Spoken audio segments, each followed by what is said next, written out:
জাকির খান কামাল বর্তমানে তিনি সাংবাদিকতা পেশায় জড়িত আছেন এবং সাহিত্যিক এবং এবং একজন সামাজিক গুণাবলী সম্পন্ন একজন অবসরপ্রাপ্ত শিক্ষক।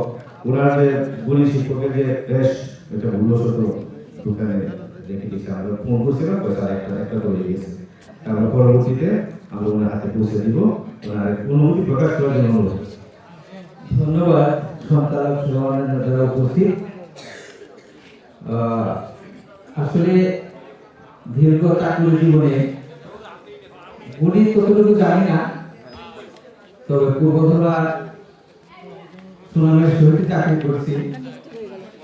আর ঢাকার মাটিতে আমার একজন গুণী হিসাবে ঘোষণা করা হয়ে গেছে।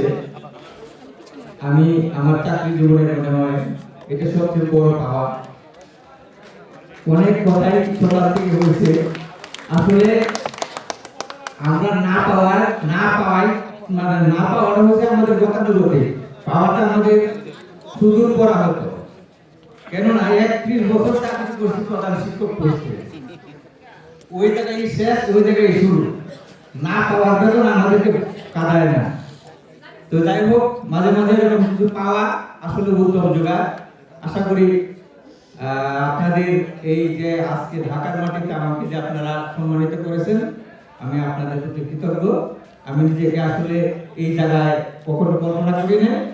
তো যাই হোক, ভুল তো হতেই পারে, টেস্টটা নাও আসতে পারে, এটাই স্বাভাবিক।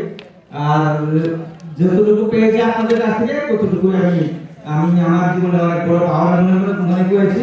আর যেটা বাকি রয়েছে এটা শুধু একটা মনে করি যে একটা কাঠের টুকরা ছাড়া আর কোনো কিছুই না। আমি পেয়েছি আপনাদের কাছ থেকে, অসংখ্য ধন্যবাদ। আমার জন্য দোয়া করবেন। আপনাদের সাথে আছি, এই দীর্ঘদিন ধরে সংগঠনের সাথে জড়িত, ঢাকায় অনেকবার এসেছি।